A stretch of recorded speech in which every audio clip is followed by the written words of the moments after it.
People का भूतिया पेड़, हॉन्टेड ट्री।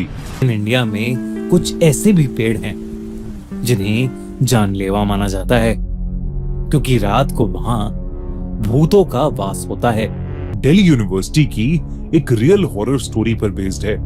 आरव, नमन और वेदांश दिल्ली यूनिवर्सिटी में पढ़ते थे और कॉलेज हॉस्टल में एक ही रूम में रहते थे। उनका पहला ही साल था और उन तीनों की काफी अच्छी दोस्ती हो गई थी। उन्होंने एक रात कैंपस को एक्सप्लोर करने का प्लान बनाया। उन्हें किसी ने बताया था कि उनके कैंपस के अंदर एक बहुत पुराना पीपल का पेड़ है जिससे लोग हॉन्टेड या शापित कहते हैं, लेकिन वहां किसी को भी जाने की परमिशन नहीं है। इसलिए उन्होंने प्लान बनाया कि वो वहां जाएंगे और उस पेड़ को देखेंगे। वो कॉलेज की एक दीवार टाप कर उस कंपाउंड में पहुंच गए जहां वो पीपल का पेड़ था। वो जितना बड़ा था उतना ही भयानक भी लग रहा था। उसके आधे पत्ते सूखे हुए थे और आधे जैसे सड़ गए हों। उस पेड़ पर कई चुन्नियां और धागे भी बंधे हुए थे। वेदांश ने मस्ती में दोनों को डेर दिया कि अगर उनमें से कोई भी उस पेड़ से एक चुन्नी निकाल के ले आएगा तो वेदांश उसे 2000 रुपए देगा। घबराए हुए नमन ने तो पहले ही मना कर दिया, लेकिन आरव एकदम से पेड़ की तरफ चलने लगा। नमन ने डरते हुए आरव को रोका और उस पेड़ की कहानी बताने लगा। उसने बताया कि ऐसा कहा जाता है एक लड़की को उसके बॉयफ्रेंड ने कई साल पहले मारकर उसे उस पेड़ के नीचे दफना दिया था। कहते हैं कि उस लड़की की आत्मा आज भी उसी पेड़ से जुड़ी है। माना जाता है कि आज तक जिसने भी उस पेड़ को छुआ है, उस लड़की की भूतनी ने उसकी जान ले ली है। पर आरव नमन की इन कहानियों का मजाक उड़ाने लगा और बिना डरे पेड़ के सामने जाकर खड़ा हो गया।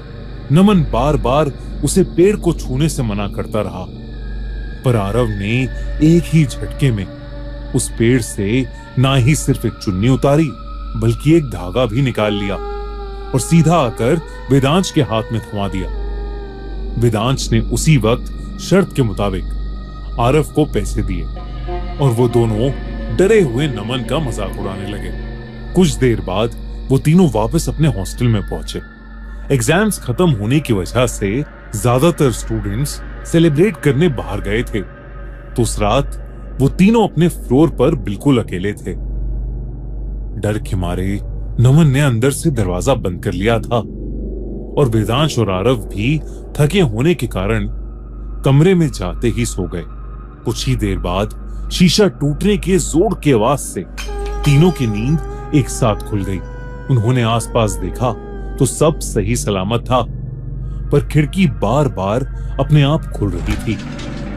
आरव तुरंत उठा और डरते हुए उसने खिड़की बंद कर दी, लेकिन ये बात बाकी दोनों को थोड़ी अजीब लगी, क्योंकि हर बात पर मजाक उड़ाने वाला आरव एकदम से चुप हो गया था। जैसे ही आरव बिस्तर में घुसा तभी एकदम से खिड़की वापस खुल गई और आरव जोर जोर से चिल्लाने लगा और ये कहने लगा कि ये खिड़की एक बहुत ही भयानक दिखने वाली भूतनी ने खोली है, जिसके बिखरे हुए बाल हैं और जिसका पूरा शरीर घावों से भरा है। और वो भूतनी इस वक्त उनकी खिड़की के बाहर खड़ी है और आरव को जान से मारने की धमकी दे रही है। वेदांश और नमन को कुछ समझ नहीं आ रहा था, क्योंकि उस खिड़की के बाहर कुछ भी नहीं था। उन्होंने आरव को शांत करने की कोशिश की, लेकिन वो वेदांश और नमन से अपने आप को उस भूतनी से बचाने की मदद मांगता रहा। वेदांश ने उठकर खिड़की वापस बंद कर दी और आरव को किसी तरह शांत करके सुलाया। सुबह जब उनकी आंख खुली तो आरव कमरे में था ही नहीं। उन्होंने उसे पूरे हॉस्टल में ढूंढा, पर वो कहीं नहीं मिला। तभी उन्हें एक फ्रेंड का फोन आया और उसने बताया कि पुलिस को कैंपस के भूतनी वाले पीपल के पेड़ से आरव की चुन्नी से लटकी हुई बॉडी मिली है। ये सुनकर वेदांश और नमन के डर का कोई ठिकाना नहीं था, क्योंकि अब उन्हें समझ आ गया था कि ये सब उस पीपल के पेड़ की भूतनी की वजह से हो रहा है। आरव उसी चुन्नी में लिपटा था जो उस रात उसने उस पेड़ से चुराई थी। उन दोनों को समझ नहीं आ रहा था कि वो क्या करें। उनकी अगली सुबह की घर जाने की ट्रेन की टिकट थी, तो उन्होंने सोचा कि उन्हें बस आज की रात किसी तरह गुजारनी है। उस रात जब नमन की आंख लगी तो उसे बस वो पीपल का पेड़ दिखाई दिया, जिसके अंदर से एक बिखरे बाल वाली, घाव से भरी हुई एक भयानक दिखने वाली भूतनी निकलकर उसे अपने पास खींच रही है और नमन कुछ नहीं कर पा रहा है। अचानक से सपने में उस भूतनी ने उसका गला घोटना शुरू कर दिया और नमन की आंख अचानक खुल गई। नमन डर के मारे पसीने पसीने हो चुका था, पर उसका ध्यान अपने से ज्यादा अपने सामने बैठे वेदांश पर गया, जो दुबक कर कांपता हुआ बेड के कोने में बैठा किसी चीज को देखकर कुछ बड़बड़ाए जा रहा था। नमन ने वेदांश को पुकारा, पर वेदांश कुछ रिएक्ट नहीं कर रहा था।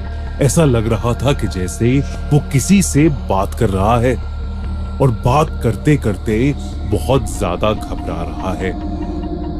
नमन को अब उससे डर लगने लगा था। वो उसे फिर से पुकारने लगा, लेकिन वेदांश उसकी बात को अनसुना करके बस कांपे जा रहा था। नमन को लगा कि वेदांश को मेडिकल हेल्प की जरूरत है, इसलिए वो फौरन अपने बेड से उठकर हॉस्टल वार्डन के रूम के बाहर जाकर दरवाजा खटखटाने लगा। पर जैसे ही वो दरवाजा खुला, नमन सुन्न पड़ गया। उसके सामने आरव खड़ा था, जिसका पूरा शरीर नीला पड़ चुका था। वो बेहद भयानक लग रहा था।